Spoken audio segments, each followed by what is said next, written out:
கல்யாணம் புதுசுல அந்த ஒருவர் மீது ஒருவர் சாஞ்சு போவாங்க பாத்தீங்களா? ஒருவர் மீது ஒருவர் சாய்ந்து ஓடம்பூலி ஆடலாம் ஆடலாம்.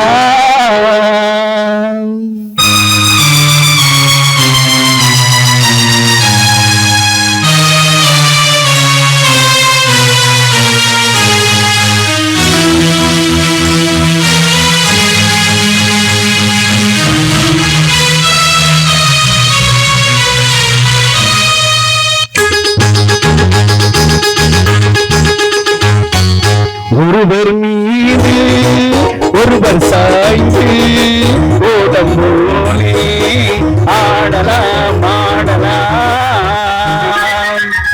ஒருவர் சொல்ல ஒருவர் கேட்டு ஒருவர் சொல்ல ஒருவர் கேட்டு பாடல் நூறு பாடலாம் பாடலாம்.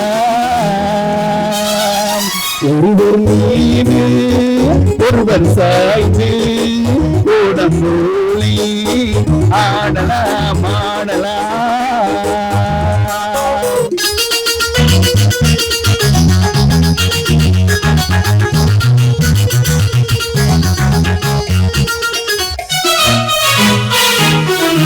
சொட்டு தேனை போல் சொல்லும் வார்த்தைகள் பட்டு பூவை போல் பார்க்கும் பார்வைகள். சொட்டு தேனை போல் சொல்லும் வார்த்தைகள் பட்டு பூவை போல் பார்க்கும் பார்வைகள். சொர்க்கம் தேடி செல்லட்டும் ஆசை எண்ணங்கள் சொர்க்கம் தேடி செல்லட்டும் ஆசை எண்ணங்கள். அங்கெல்லாம் பொங்கட்டும் காதல் வெள்ளங்கள். ஒருவர் மீது ஒருவர் சாய்ந்து ஓடம் போலே ஆடலாம் ஆடலாம்.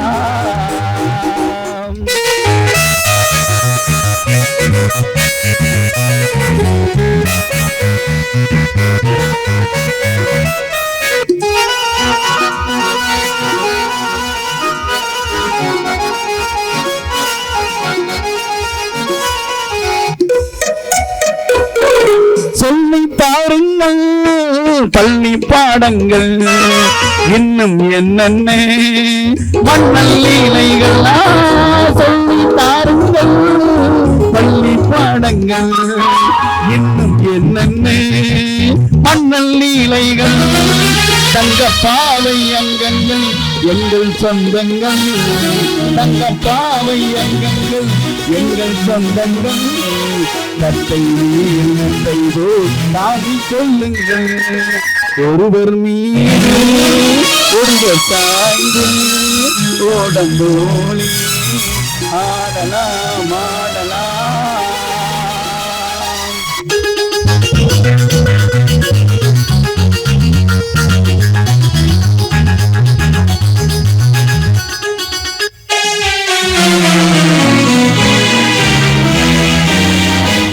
ஒரு பெரிய கைத்தட்டு கொடுக்கலாம். இந்த என்ன ஒரு எம்எஸ்வி பாட்டு ஒரு இளையராஜா பாட்டு பாடினா 20 வாத்தியம் வேணும்.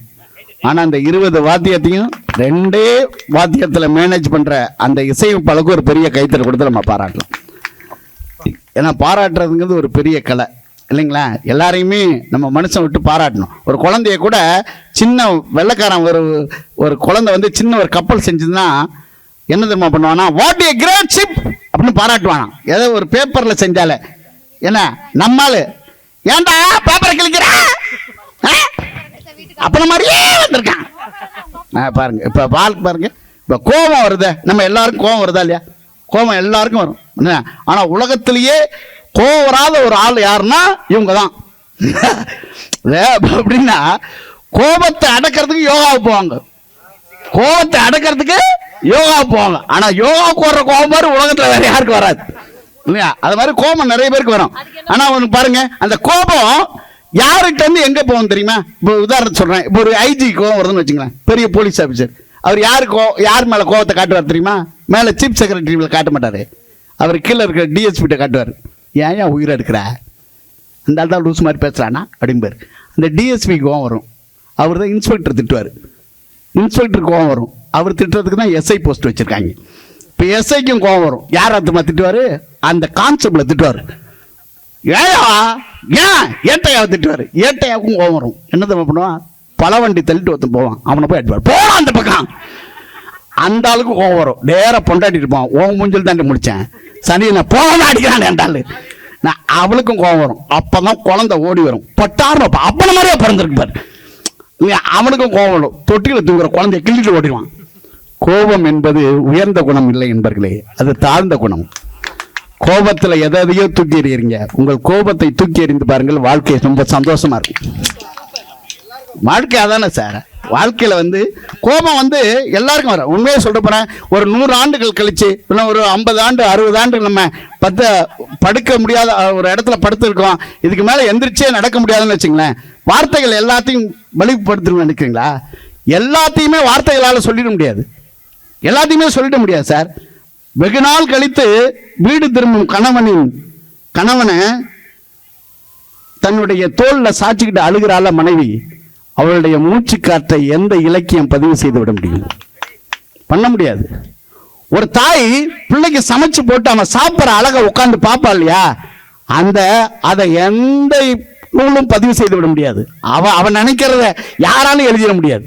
இன்னொன்று சொல்லவா, தாத்தா பாட்டி ஒரு பேர குழந்தைகளிடம் பேசும் ரகசியங்களை உலகத்தில் எந்த இலக்கியம் பதிவு செய்ய முடியாது. அதை விட மிக முக்கியமானது எது தெரியுமா? மிக முக்கியமானது, இதெல்லாம் தாண்டி வாழ்க்கையில நாம என்ன சொல்ல நினைக்கிறோங்கிறத புரிஞ்சிக்க ஒரு அப்பா பொண்ணு கல்யாணம் பண்ணுவாரு. அப்பாவின் மனநிலையை எந்த உரையாடலும் பதிவு செய்த முடியாது. என்ன நினைக்கிறார் கல்யாணம் முடிகிற வரைக்கும் அவர் மனநிலை யாருக்காவது தெரியுமா? உலகத்தில் வார்த்தைகளை தாண்டியதான் சார் வாழ்வே. வார்த்தைகளை தாண்டியதான் வாழ்வு. அவன் என்ன நினைக்கிறாங்கிறத ஒரு கண்ணீர் துளி சொல்லிடும், ஒரு கண்ணீர் துளி சொல்லிடும். அவ அழுகிற ஒரே ஒரு சொட்டு இந்த உலகத்துல சொல்லிடும். எங்கேயோ பெரிய ஆளா இருப்பாரு, பெரிய ஆளா இருப்பாரு, ஆனா வீட்டுக்குள்ள சாதாரணமா இருப்பாரு. ஏன்? வீடுங்கிறது அவருக்கான இடம். அந்த இடத்தை எவ்வளவு அழகா பதிவு செய்திருக்காங்கன்னா, அந்த கால பாடல்களையும் இருக்கு, இந்த கால பாடல்களையும் இருக்கு. இந்த கால பாடல்லையும் நிறைய சொல்லியிருக்காங்க. அந்த கால பாடல் திரையிசையின் பொற்காலம், அந்த காலமா இந்த காலமான ஒரு அருமையான கேள்வி கேட்டிருக்கும். ஏன்னா நானே பேசுறது பட்டிமன்றம் இல்லை, 4 பேரை கூட்டு வந்திருக்கோம். அதனால திரையிசையின் பொற்காலம், அந்த காலமா இந்த காலமானு பதிவு செய்திருக்கோம். இதுல ஒரு பாட்டு அதுல ஒரு பாட்டு பாடிட்டு நான் முடிச்சிடறேன். அதுல பாட்டு அந்த காலத்துல குத்துப்பாட்டு இல்லைன்னு நினைக்கிறீங்க? 4 வரியில பாடி கேட்டினாரு குத்துப்பாட்டை. யாரு? டிஎம்எஸ். ஏரான மலை ஜோரான கௌதாரி 2, ஏரான மலை நதியிலே ஜோரான கௌதாரி 2, தாராளமா இங்கே பதியே நான் தாளம் போடுதையா, தாராளமா இங்கே பதியே நான் தாளம் போடுதையா, ஏரான மலை நதியிலே ஜோரான கௌதாரி 2, தாராளமா இங்கே பதியே நான் தாளம் போடுதையா. வாழ்க்கை அவ்வளவுதான். எவ்வளவு அழகான பாட்டு. இந்த காலத்துல இளையராஜா வந்ததுக்கு அப்புறம் எழுந்தது பாட்டுன்னு போட்டது.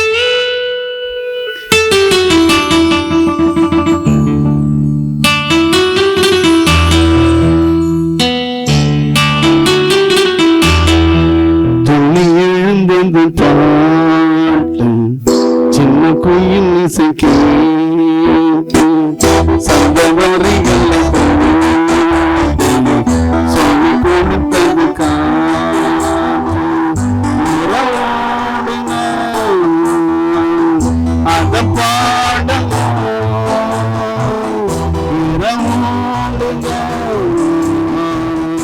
அரங்கேறும் துள்ளி எழுந்தது பாட்டு, சின்ன குயில் இசை கேட்டு, சந்த வரிகள்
பசும்பால் வேணும் வெறுப்பாகி போனது. நிலவே பகல் நேரும் போலே நெருப்பாக காயுது. நான் தேடினோம்